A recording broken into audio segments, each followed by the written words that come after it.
Jamani, amen. Na Bwana ameniambia niongee na mwanadamu.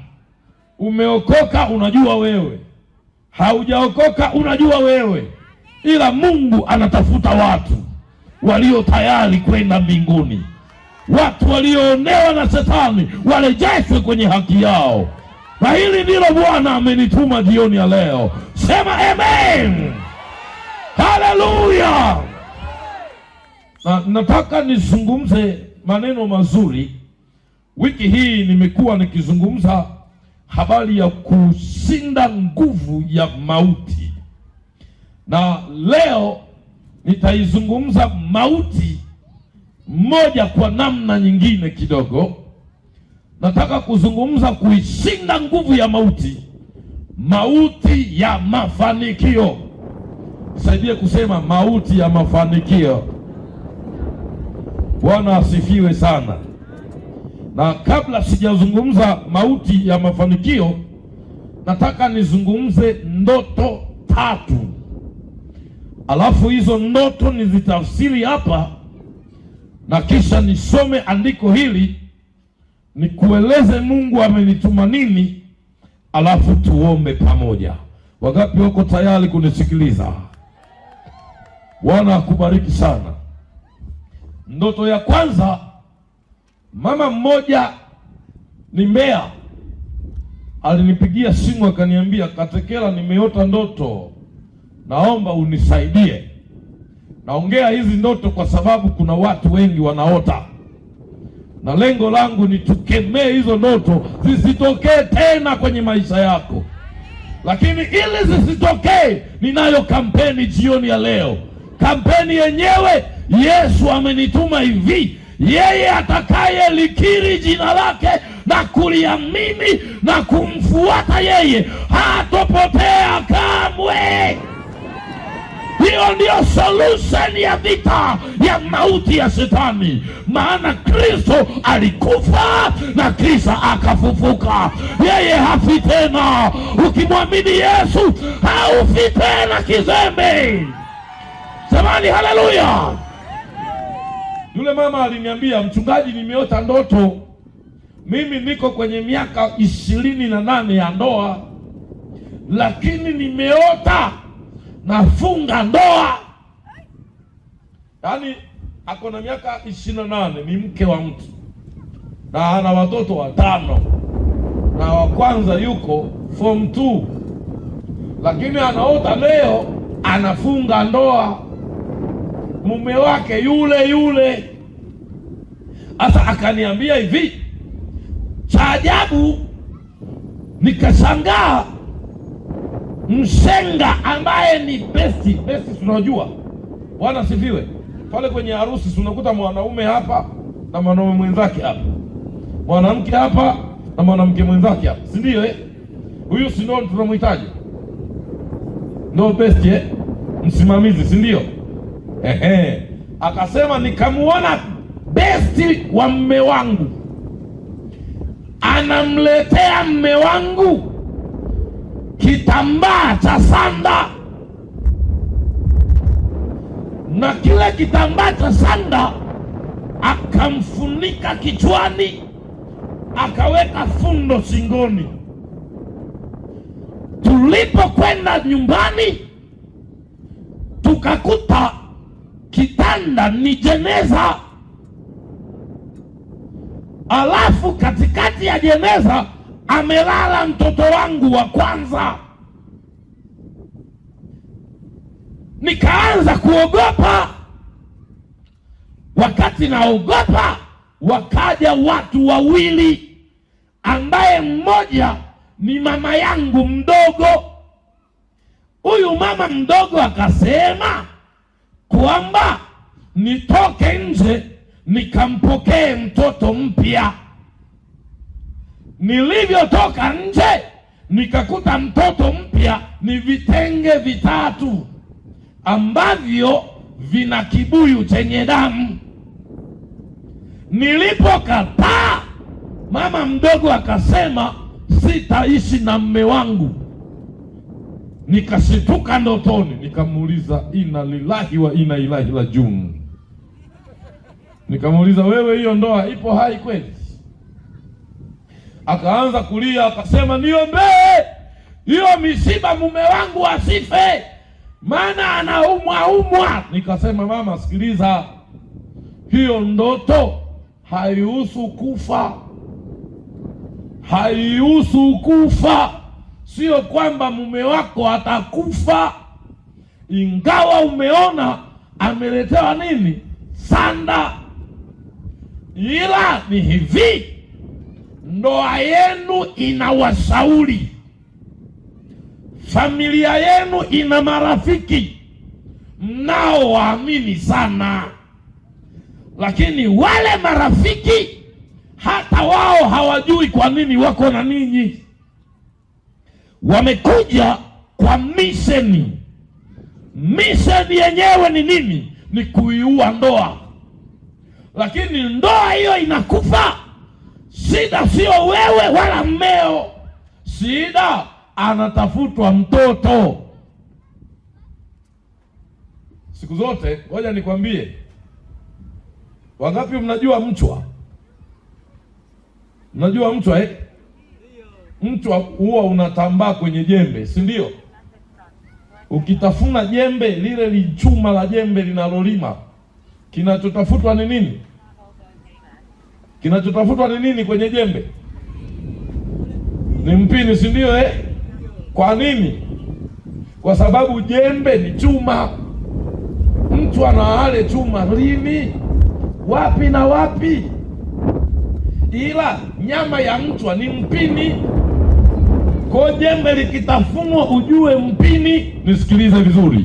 Unapenda nikwambie? Usione ndoa yako haina amani. Shetani na kuzimu imeona watoto mnaozaa nyie ni lulu ya taifa. Hakuna njia ambayo shetani anatumia kuharibu jamii, kizazi, familia na watoto isipokuwa kuvuruga mama na baba. Wewe usione mume anaanza kunywa pombe, analewa. Shetani anajua watoto wenu watakuja kuwa waheshimiwa, wafanyabiashara wakubwa. Kwa hiyo nguvu inayodhoofisha akili ya mtoto inaanzia kwenye ulevi wa mzazi. Usione baba anaoa mke wa pili, watatu, anachepuka mno. Kinachotafutwa ni watoto wenu, kwa sababu watoto wakikosa malezi ya mama na baba, kule wataishi kama machokola. Hata wasipokuwa machokola, mtu aliyolelewa na mama na baba ni tofauti sana na mtu aliyelelewa na mama peke yake au baba peke yake. Ni tofauti. Kwa nini ni tofauti? Huyu aliyelelewa na mzazi mmoja ni mpweke, hajui thamani ya malezi yote. Lakini aliyelelewa na wazazi wote ana nguvu zote, maana anajua baba yukoje na mama yukoje.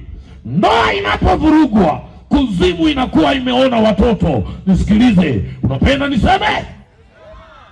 Mungu alijua thamani ya mtoto kwenye ndoa.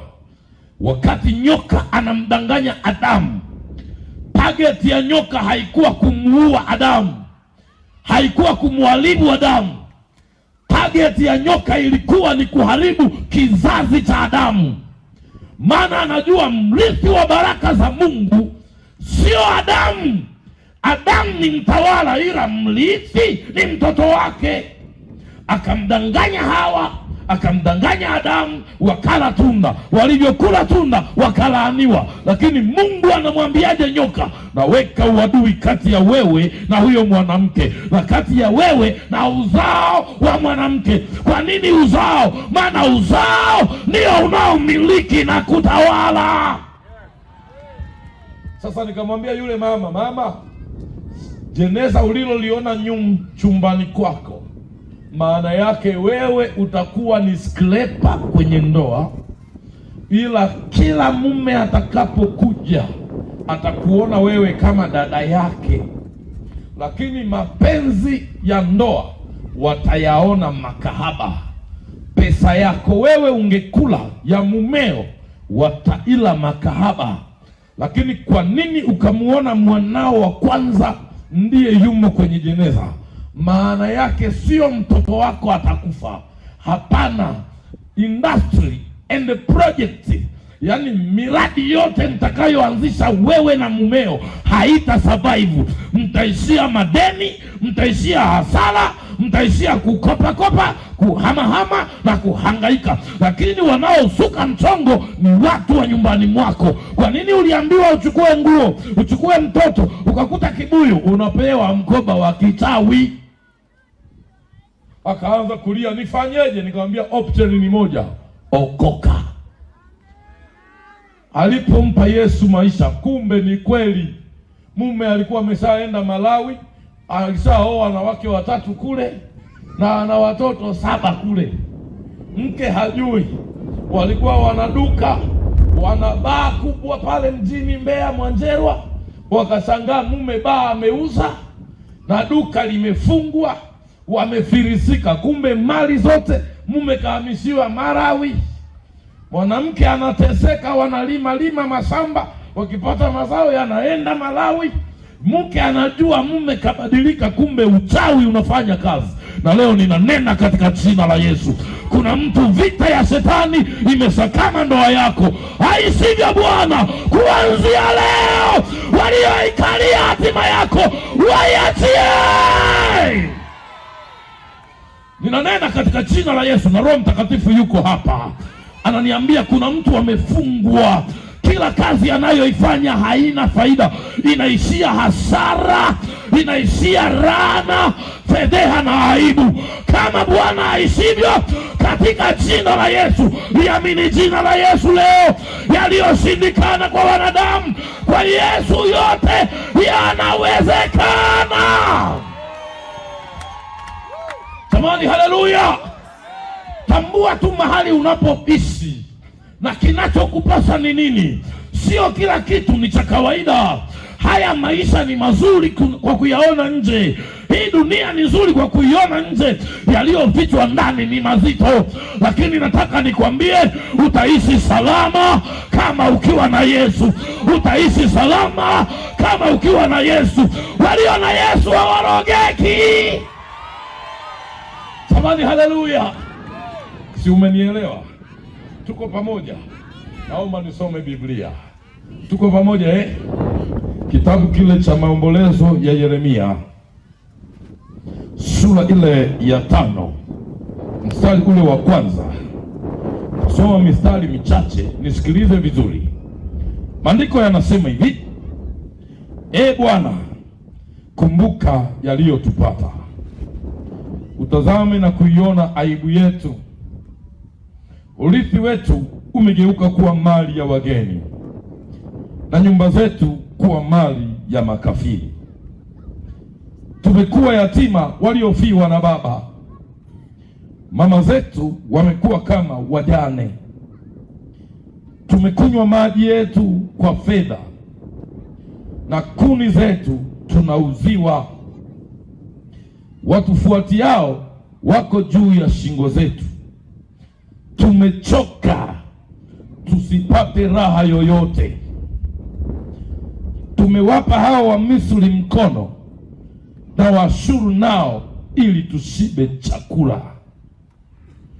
Baba zetu walitenda dhambi, hata hawako, na sisi tumeyachukua maovu yao. Niluke nisome kitabu cha Mithali. Mithali sura ile ya 13, mstari ule wa 23. Nisikilize vizuri. Maandiko yanasema hivi: chakula kingi chapatikana kwa ukulima wa maskini, bali viko viharibiwavyo kwa sababu ya dhuluma. Waandishi wa Biblia hii imeandikwa na watu zaidi ya 40 kwa umri wa miaka isiyopungua 1600. Biblia ni neno la Mungu lililovuviwa kwa nguvu, uwezo, uwepo na utukufu na uhalisia wa Roho Mtakatifu. Na waandishi wote walioandika walivuviwa. Maneno haya katika Maombolezo tunayasoma. Wahusika wakuu wa uandishi ni huyu kijana nabii aliyeitwa Yeremia. Anaandika maombolezo akiomba rehema na msaada wa Mungu juu ya taifa lililokuwa utumwani kwa miaka mingi. Wakati anaongea maneno haya ya uchungu, anakumbusha Mungu aangalie mabaya yaliyowapata.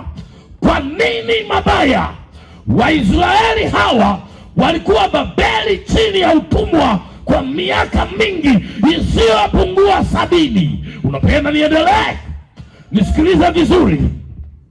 Huu utumwa waliokuwa nao, walikuwa wanakula chakula kwa kupimiwa. Walikuwa wanaamrishwa maisha yasiyo yao. Kuna siku ratiba inaamka imebadilishwa, wametangaza kwamba hakuna kumwabudu Mungu wa mbinguni, ila tutaabudu sanamu ya mfalme, na atakayeabudu Mungu mwingine lazima auawe. Na ilikuwa ni amri, sio ombi. Utake usitake utaabudu.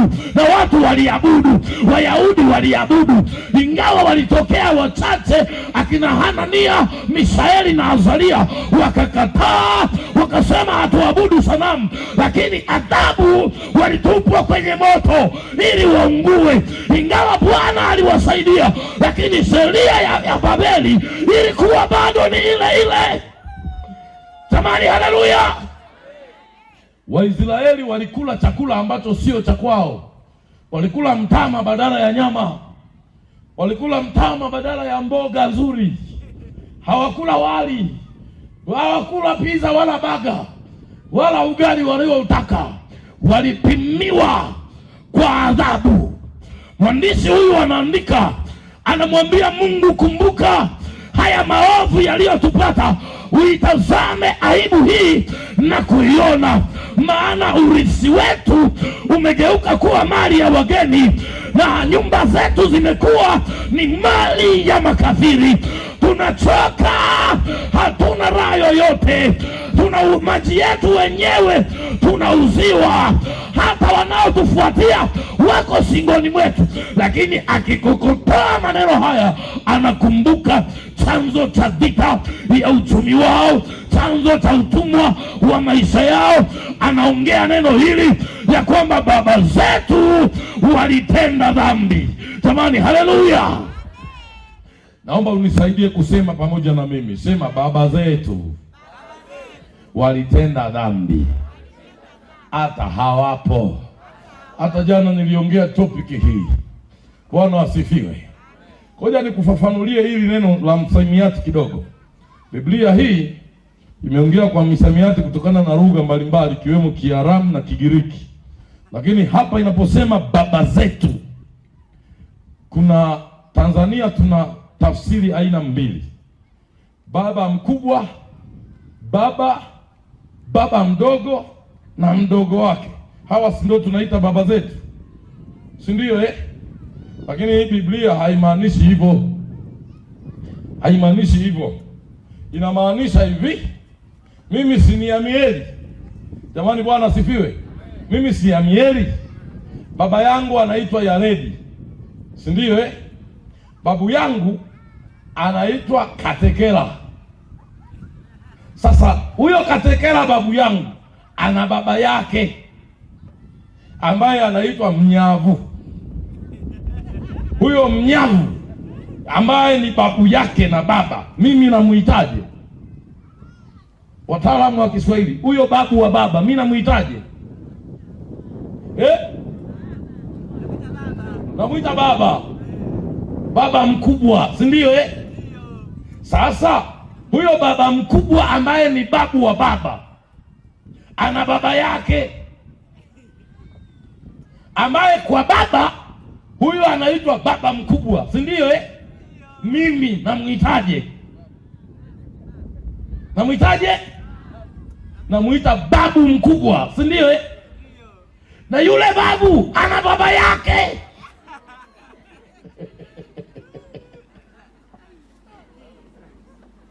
Mimi namuitaje yule?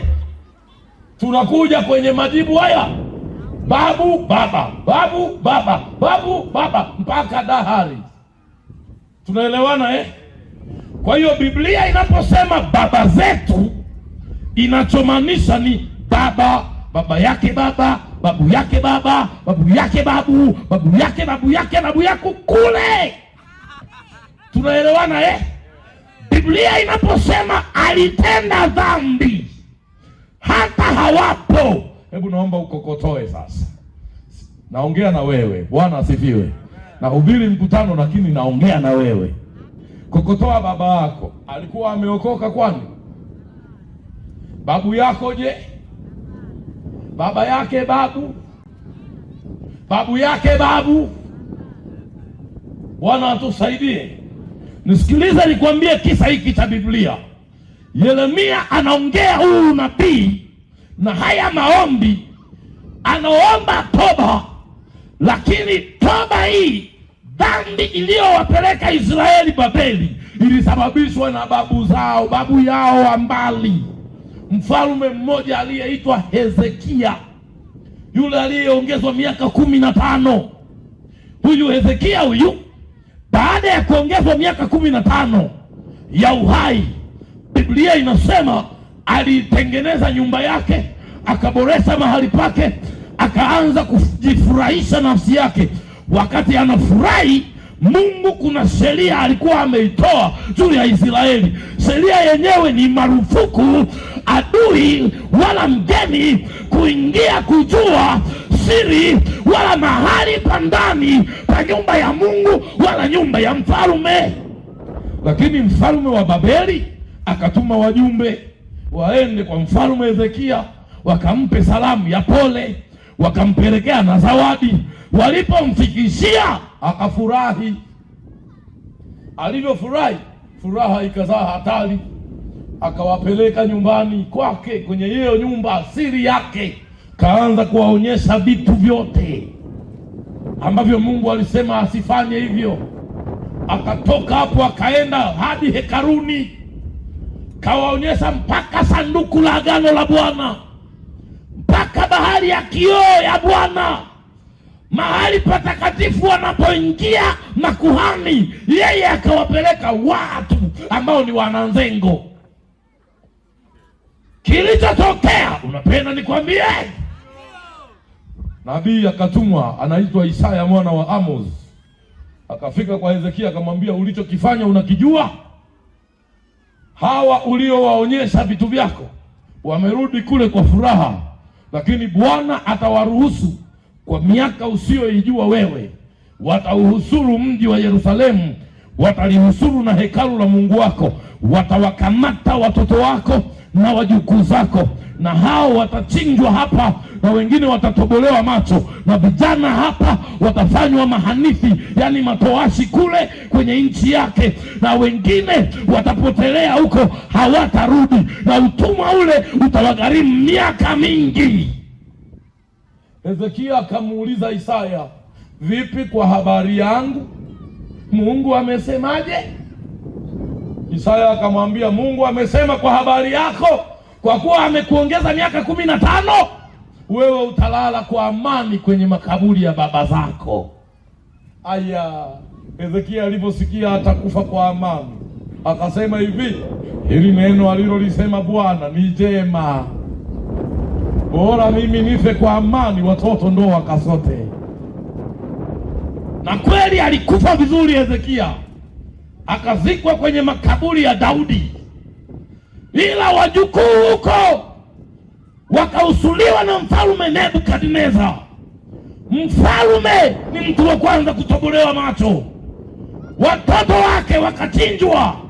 Kuna hawa vijana tunawaimbia, Shadraka, Meshaki na Abednego, Danieli, hawa walifanya matowashi. Unajua kufanywa towashi ni hatari, unafutwa kizazi, hauruhusiwi kuzaa tena, maana yake wanakuua, unakuwa ni mali maalumu ya madhabahu zao. Kwa hiyo vijana hawa wakafanywa matoashi kwenye nchi ya Babeli, wakakaa kwa ajili ya mfalme, wakapewa na majina ya Kibabeli yaliyo advertise miungu, yani mizimu ya Babeli.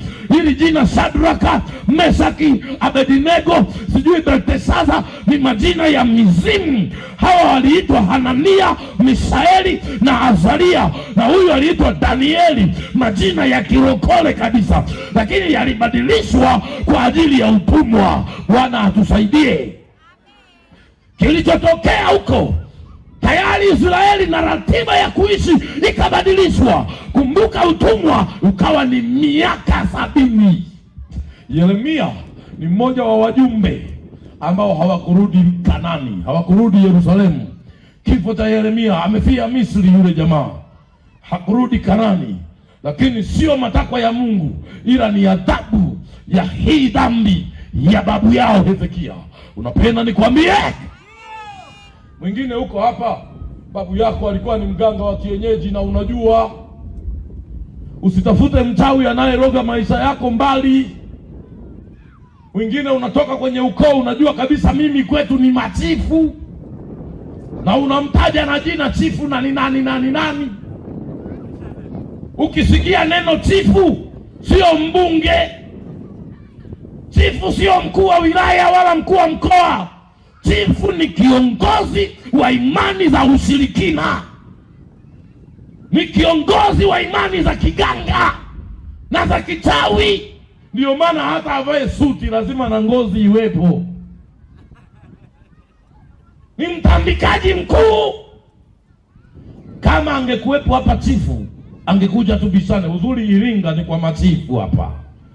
Ngoja ni wagonge machifu. Nigonge nisigonge? Nisikilize vizuri. Ibada za matambiko ya machifu huwaga wanapotoa kafara ya kuchinja mnyama mara moja au mara mbili au mara tatu kila mwaka, kuna maneno wanayosindikiza lile kafara. Yale maneno wanayosindikiza kafara wanatamka hivi: na kukabidhi maisha yetu wewe Shetani. Wewe Shetani, kuanzia leo utakuwa Mungu wetu. Sisi na watoto wetu na watoto wa watoto wetu na vizazi vyote vitakavyozaliwa, kama hata sisi tukiwa hatupo, viwe mali yako. Wakishatamka hayo maneno, wanaongeza wanasema, hakikisha kila mtu kwenye kizazi changu awe mja wako. Anaongeza anasema, mtu atakayezaliwa kwenye ukoo huu asipokuwa mja wako, umpatilize adhabu ya kaburi. Adhabu ya kaburi maana yake ni mauti ya mafanikio. Bwana atusaidie sana. Wewe umezaliwa leo, babu alikuwaga chifu, babu alikuwaga mganga. Unashangaa ni binti mlembo mzuri, supu ya bia ukitembea 50 inachanganya vijana. Lakini una watoto 3, kila mtoto na baba, ndoa haipo. Umeomba Mungu akupe mume uolewe miaka 43 sasa hivi, wewe ni fungu la 10 la kanisa. Mtaa wote unakujua wewe hauolewaji, wanasema yule bibi wa nyumbani yule. Mwingine upo umesoma, una degree, una bachelor, mwingine una masters, mwingine mpaka PhD. Wakikudai vyeti tu utafikiri kitabu zaidi ya Biblia. Vimeshachakaa na kuchanika kwa sababu vinaingia kila ofisi. Una apply, tutakuita badala uitwe. Sasa unaota ndoto huko na mtu mliyesoma naye shule ya msingi, mnacheza pamoja. Mwingine unaota kabisa unazini na kaka yako. Mwingine unaota kabisa yani uko shule darasa la 4 unaandika mtihani, wewe unajaribu kuandika, kalamu huioni, wenzako wanaandika, unatafuta kalamu, unatafuta, unakuja kuipata kalamu, mwalimu anasema time over. Umejaza jibu hili, wakisahihisha sasa unaletewa 0. Unashituka unasema, mbona mimi na degree? Wewe umeapply kazi jana, subiri majibu. Umeambiwa tutakuita. Unakuja kushituka walishaitwa watu wenye certificate na diploma.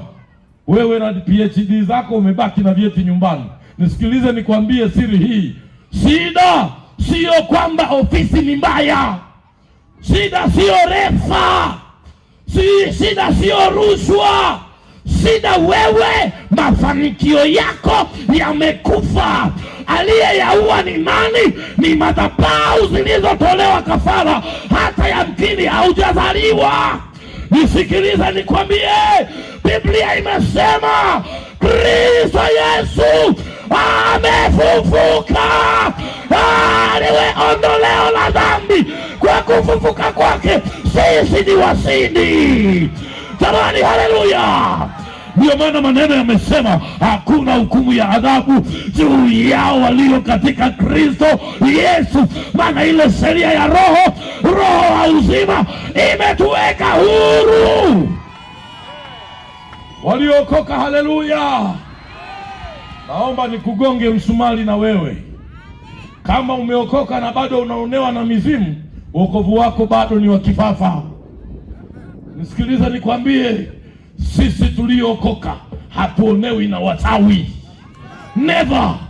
Hatuonewi na mapepo.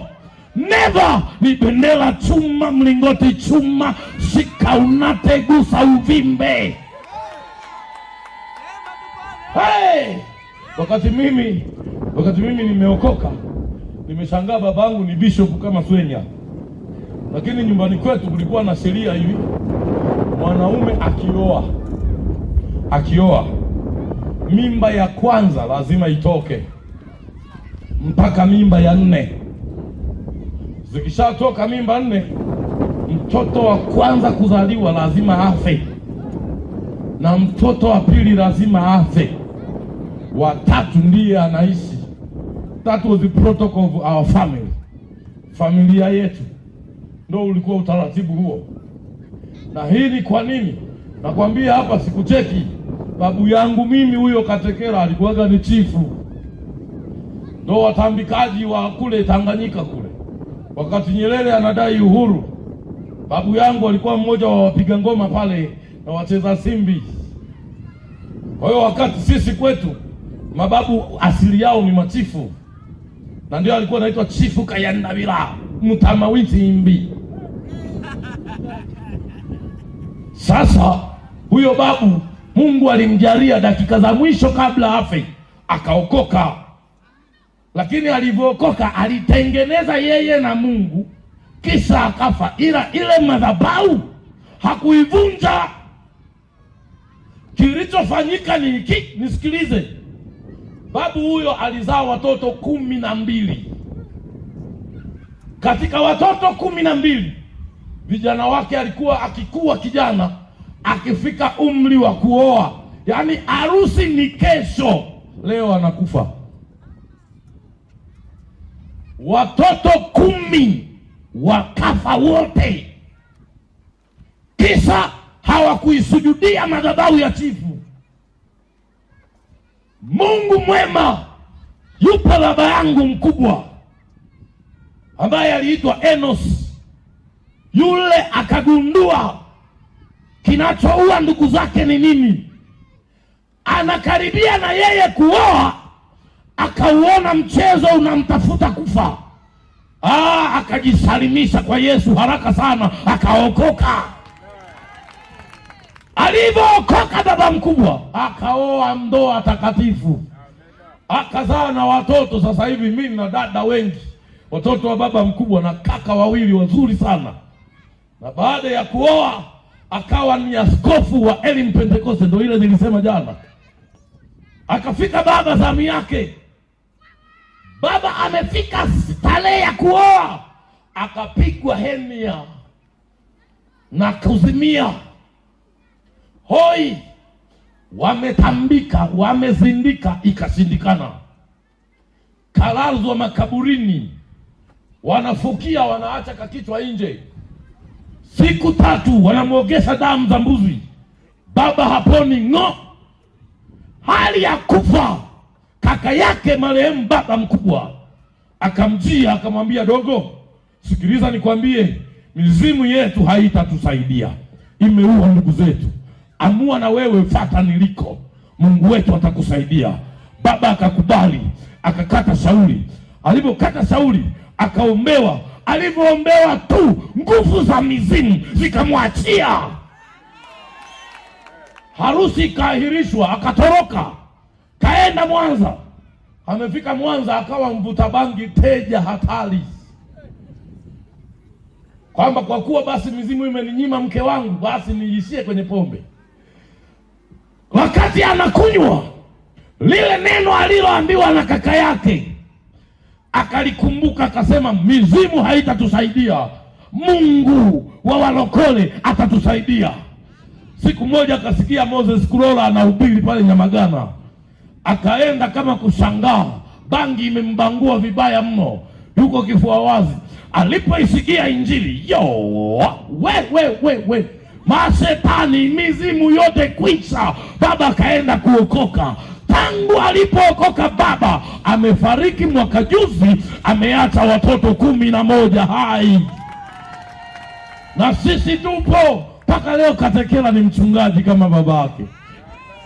Nataka nikwambie, solution ya matatizo, solution ya uchumi wako, solution ya afya yako, solution ya elimu yako sio mganga wa kienyeji, wala sio wanadamu, sio maji ya upako, sio chumvi ya upako. Ni Yesu Kristo aliyekufa msalabani akafufuka peke yake. Jamani, haleluya! I cannot support the water of anointing. Si support maji ya upako mimi. Si support chumvi ya upako hata uniue. I'm ready to dead. Si support chumvi ya upako wala mafuta ya upako. Mungu alimuokoa baba bila mafuta. Mungu alimuokoa baba bila maji. Na huyo Mungu ndiye aliyeniokoa mimi kutoka kuzimu bila maji ya upako wala chumvi ya upako. Kwa neno la Kristo tunamshinda shetani. Watanzania, acheni kurogwa. Leo hii mnauziwa hadi vijiko vya udongo. Eti toa 1000 upate udongo wa upako.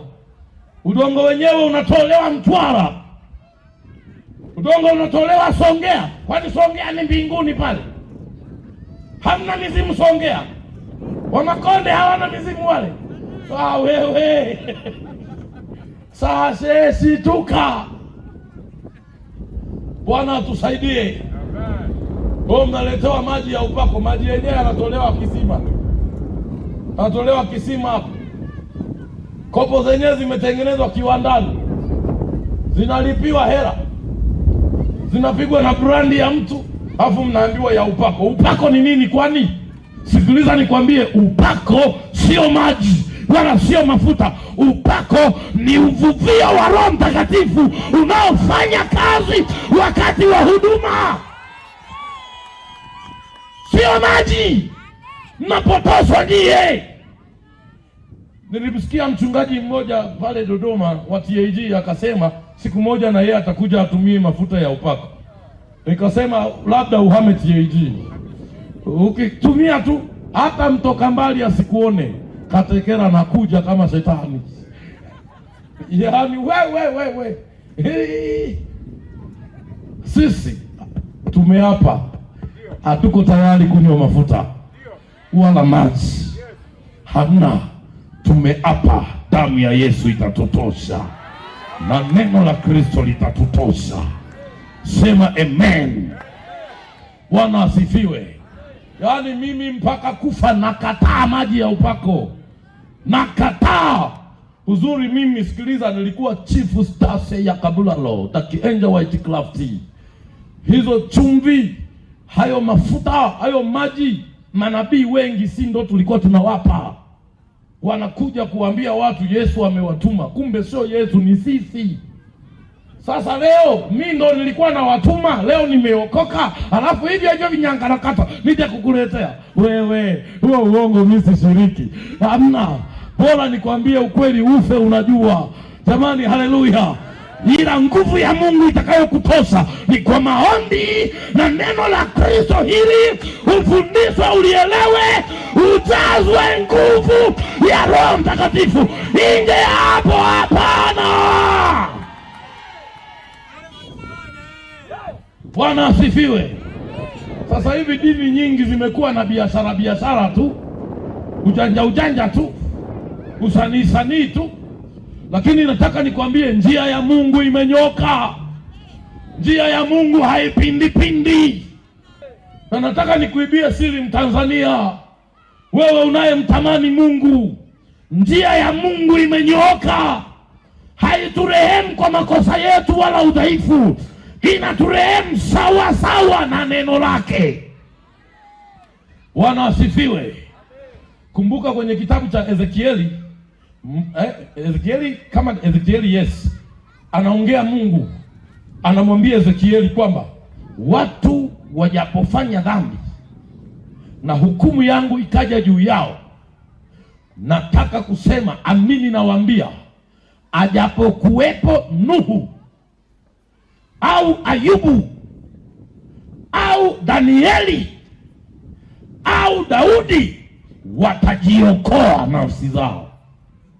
Nikagundua kumbe tunahukumiwa sio kwa udhaifu wetu, tunathaminishwa na watu walioshinda. Kama usiposhinda kwa kujiachilia mzima kwa Yesu, utabaki na nembo, wokovu utaupoteza. Na wewe mwananzengo, nisikilize, huu ndio muda wa kuokoka. Na hatuokoki ili shetani atuachie, tunaokoka ili Kristo mwenye nguvu zake na neno lake akae ndani yetu, ili ibada yetu iwe na maana. Jamani, haleluya. Tunahubiri kwenda mbinguni, lakini njia za mbinguni zimenyoka. Lazima tujikane na tuzifuate kwa kumaanisha. Naona watu wanakasirika, wanaondoka. Hata ukiondoka injili inasikika hadi mtaani kule, wanasikia tu. Utaisikia hadi unapopanda bajaji, utaisikia. Jamani, haleluya. Bwana asifiwe. Baba zetu walitenda dhambi hata hawako. Bwana atusaidie. Usione mambo hayaendi, usione magonjwa yamekusonga, unabeba mimba zinatoka, wengine tangu uolewe hata dalili ya mimba haipo. Sio wewe, umelithishwa vitu usivyovijua. Nataka nikuibie siri usiyoijua. Kila siku iendayo kwa Mungu ina kalenda za mashetani. Wachawi wengine ni watu tuko nao, wengine ni ndugu, tumezaliwa pamoja wengine, ila hauwezi kumjua mchawi. Na usichojua kuhusu mchawi ni hiki: unaweza ukaolewa na mchawi ukaishi naye miaka 40, usijue kama umeolewa na mchawi na akawa ni mchawi. Kwa nini? Neno uchawi maana yake ni siri, mazingala ombwe, yaani kujificha. Wewe utamuona ni mtakatifu maana anacheka. Dalili mojawapo ya kujua uko na mchawi kitandani, kuna muda unaota ndoto mbaya inakufanya moyo kufifia. Ukikurupuka usingizini, muamshe mwenzako, haamki. Hata umfinye hasikii. Tikisa akijigeuza tu ni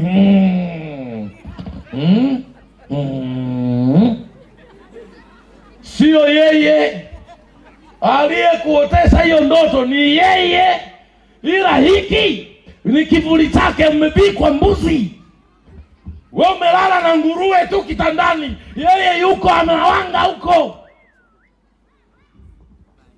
Hizo ni dalili mojawapo. Lakini dalili ya pili, ukiona umelala na mume au mke Unaamka usiku, yani unashituka hivi usiku, unakuta kakaa yuko anakuangalia hivi.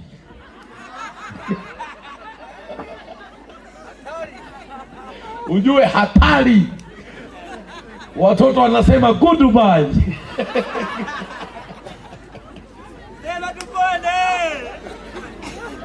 Ukimuuliza vipi, kuna nini? Anavuta shuka. Wewe ujue ametesti kukuroga kule rohoni, umemshinda. Sasa anakustadi ili vita ya nje iweje, kwa sababu vita ya nje inahusisha nini? Mwili wako mwanadamu, mwili wako una silaha za asili za kimungu. Ngoja niwaambie wanawake, Bwana asifiwe. Acheni kuunguza nywele kwa madawa. Acheni kupaka dawa za kuunguza nywele. Hii nywele ndio ulinzi namba 1 wa maisha yako. Haujuagi tu wewe. Unapoipaka hiyo dawa ya kuiunguza, unaharibu ulinzi asilia.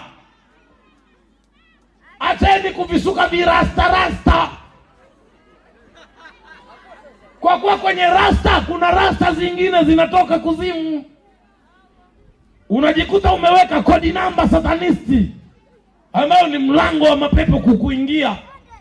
Ila kama una Roho Mtakatifu na unajua hii, sawa. Ila kama huna, na sijui kama Roho atakwambia rasta. Sijui Mchungaji Swenya na Mwanjala watawaambia. Ila mimi sijui. Bwana atusaidie sana. Na wengine wanasema Katekera ni mshamba, anahubiri nywele na rasta. Sawa. Hata niwe mshamba, maana najua nini siri iliyo ndani ya hivyo vitu. Nisikilize nikwambie. Kitu cha pili, ulinzi wa mtu. Unaona hizi kucha hizi? Hizi kucha, ziangalie kucha zako, ziangalie. Huu ni ulinzi wa pili. Hizi kucha ni ulinzi wa pili. Na ndio maana mchawi akitaka kukutawala lazima akung'oe nywele ya utosini, alafu akuchukue na kucha. Hizi kucha zikiwa kamili salama hivi, mchawi hawezi kukufanya chochote. Hawezi. Maana ili wakukamate wanakuwa na fimbo. Ili wakuvute kivuli au nyota, lazima waufungue mkono, wakuchape hapa. Kwa kuwa huu mkono nilisema ndio nini?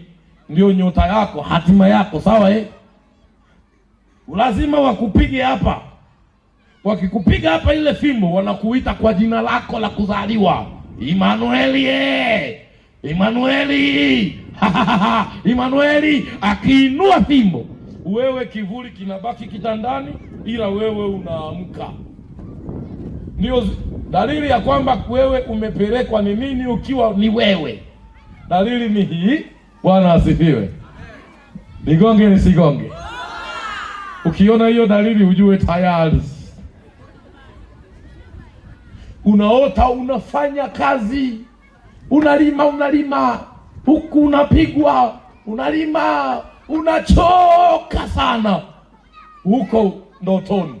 Unapoamka unakuta umechoka kweli.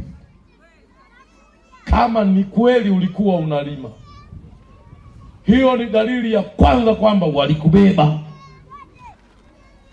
Dalili ya pili, unaota huko umepandishwa gari au ndege. Uko na watu wengi wamevaa nguo sare makaniki, alafu wanakuambia kula hiyo nyama. Unalishwa nyama, unalishwa wali, unalishwa nyama. Unasema jamani nimeshiba. Wanakuambia kula tu. Unakula tu. Umeshashiba unashituka. Kama hadi nyingine imekukwama kama haujaimeza vizuri. Unasikia kabisa tumbo limejaa. Wewe, oya. Situka, okoka haraka. Hiyo ni dalili ya kwamba wamekulisha kweli. Walikubeba. Ndivyo wanafanya kazi. Ila waliokufanya hivyo, mkikutana kesho, hautajua. Atakusikiliza hadi ndoto ulizoota. Jamani, pole. Ujue ni mwema. Ndio maana nasema hivi, sio kila anayekuchekea usoni eti anakupenda. Katika watu 10 wanaokupigia makofi, wanaokupenda ni 2. au ni mmoja au ni hamna kabisa. Hii dunia ndivyo ilivyo. Bwana atusaidie. Sasa kalenda yao iko hivi. Ngoja nimalizie alafu nikuombee. Roho Mtakatifu ananiambia nikuombee, niombee uchumi wako. Leo naomba uchumi katika jina la Yesu. Unaiona inapofika 6:30 usiku. 6:30 usiku wachawi wote wanaruka kutoka kwenye viringe, wanaruka, wanaanza kuroga. Vifo vingi sana huwa vinatokea 6:30 mpaka 9. Ndoa nyingi sana huwa zinavunjika 6:30 usiku mpaka 9. Na kalenda ya kuvunja ndoa ni siku 2 kwa wiki. Ni siku ya Jumatano na Ijumaa. Hii Jumatano inaitwa Algariareti na Ijumaa inaitwa Freureti. Ndio siku za uharibifu wa ndoa. Wewe unaona tu mume wangu amebadilika, kuna mchoro wa kichawi, sio bure. Haya mambo yote mabaya, kushushwa cheo kazini. Kazi ya kushushwa cheo kazini haifanywi saa 6, inafanywa saa 11 kamili alfajiri mpaka saa 2 kamili asubuhi. Na kwa wale walioshushwa cheo, hapa nitaongea ofisini, sio jukwaani. Unitafute ofisini, takwambia ilikuwaje mpaka ukashushwa cheo, ilikuwaje mpaka ukafukuzwa kazi, na chanzo ni nini. Na siku zote kikulacho kiko wapi? Kooni mwako.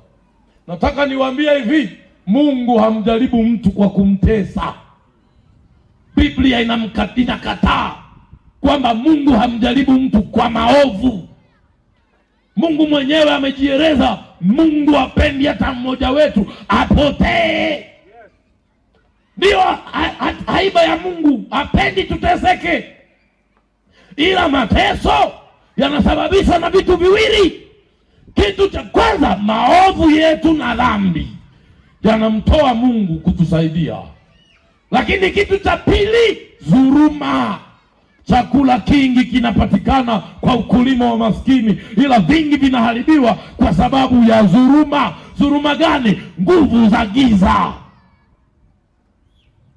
Ikifika saa 9 usiku mpaka saa 10:45 ni muda wa wachawi wa kula nyama. Ni muda wa kuwalisha nyama watu. Ukiota unalishwa nyama ndotoni, unakula vyakula vya nyama, masamaki ndotoni, hizo ndoto ni mbaya, zinaashiria kwamba una muhuri wa umiliki wa kichawi. Wewe na vitu vyako vyote mko connected na maisha yako kwenye madhabahu zao. Maana yake chochote utakachokifanya wana mamlaka ya kusema hiki upate, hiki ukose. Na ndio maana ngoja nikuulize wewe unayeota hizo ndoto, tangu unavyoziota hizo ndoto una maisha gani? Saa 11 alfajiri mpaka saa 2 ni masaa ya kutega mitego, kwamba anajifanya yeye ni bosi kwenye ile kampuni. Tutaona kama ataweza kuwa bosi mwaka huu.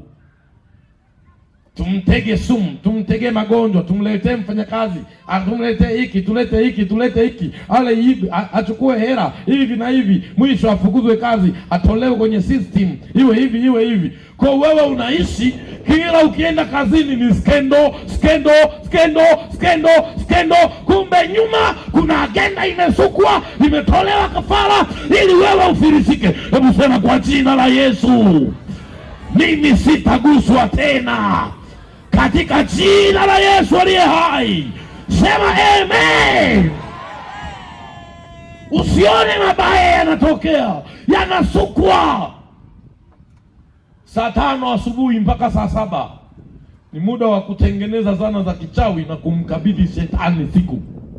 wanamwambia wewe shetani ndiye utakayeyafanya haya, na haya mambo tunayotaka kuyaroga utayasimamia wewe, sio saa 7 usiku, saa 7 mchana. Ikipita hiyo saa 10 ni masaa ya kisegu, wanajiosha, wanajitakasa. Uuaji wote walioufanya, unyama na uharamia, wanajiosha dawa ili waonekane wengine ndio walisababisha, kumbe mubaya ni mwingine. Na ndio maana sio kila anayekupa pole kwamba sio muhusika. Umdhaniaye ndiye huwa siye. Ndio maana nakushauri hii dunia, ili uwe salama, uiepuke mauti ya mafanikio, lazima Yesu Kristo akupae nguvu ya kufanikiwa, akutakasaye kwa damu yake, kwa neema yake akufunikaye, awe rafiki yako na awe ndani ya maisha yako. Bwana atusaidie sana. Ikifika saa 1 jioni mpaka saa 3 ni masaa ya kujiweka wakfu kwa shetani. Wanammirikisha shetani maisha yao na watoto wao na vitu vyao. Alafu saa 4 usiku wanakaa kikao cha kichawi, wanajadili leo afe nani, gari ya nani ianguke, apate nani ajali, afirisike nani, ndoa ya nani ivunjike. Mipango michafu wanaisuka masaa ya saa 4 mpaka saa 6 kasorobo. Wakimaliza wanatulia saa 6 kamili mpaka saa 6:30 ni masaa ya Lucifer Gelofokale na jeshi lake kufanya kazi ya uharibifu. Kwa hiyo unakuta maisha ya watu wengi yako ndani ya target ya shetani. Wewe unaweza ukaona unalaumu watu, unalaumu Mungu kama ndiye anakutesa. Katekela, nimetumwa na Mungu kwako nikwambie, sio kila mabaya unayoyapata kwamba Mungu anayaruhusu. Hapana, mengine ni shetani atawakimbia. Unampingaje? Okoka jamani, haleluya mkutano, haleluya. Kwa sababu hiyo ndio maana Yesu anatangaza, anasema, tazama nasimama mlangoni nabisha. Mtu yeyote akisikia sauti yangu akafungua mlango, yani akaamua kukubali, nitaingia kwake. Yesu yuko hapa tayari kuingia kwako. Sema amen. Hebu mwambie mwenzako, sasa leo ninataka kutoka kwenye hilo giza. Mwambie kwa sauti yako kubwa, sema leo nataka kuyashinda hayo mauti, hayo mauti ya mafanikio yangu na yashinda leo. Katika jina la Yesu ninashinda. Hafu jiambie leo mimi ni mshindi. Kwa jina la Yesu ni mshindi. Kwa miguu yako simama huku unasema mimi ni mshindi. Katika jina la Yesu aliye hai. Sema amen. Naomba unisogelee kidogo.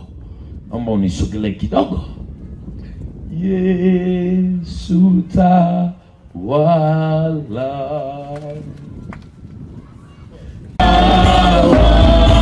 wewe ni mfalme, wewe ni mfalme, haleluya, haleluya. Inua mikono yako juu namna hii sasa. Baba, katika jina la Yesu Kristo, wewe uliye mwokozi wa maisha ya wanadamu, wewe unayajua mapito ya watu wako, unayajua mateso yako. Ndio maana ulimwambia Musa, kilio cha wana wa Israeli kimenifikiria mbinguni, hata nimeyaona machozi hao, maana nayajua maumivu yao, na hivyo nimeamua sasa kushuka ili niwaokoe, niwatoe mikononi mwa Farao, hata niwapeleke katika ile nchi yao, nchi iliyo njema, imiminikayo maziwa na asali, niliyowaahidia baba zao ya kwamba nitawapa. Baba, asante kwa ajili ya watu hawa, wamama wazuri hawa, vijana wazuri hawa, wa baba wazuri hawa, kanisa lako, wa Tanzania hawa, watu wazuri wako. Bwana, unayaiona vita ulio nayo, unaijua vita aliyo nayo mtu huyu.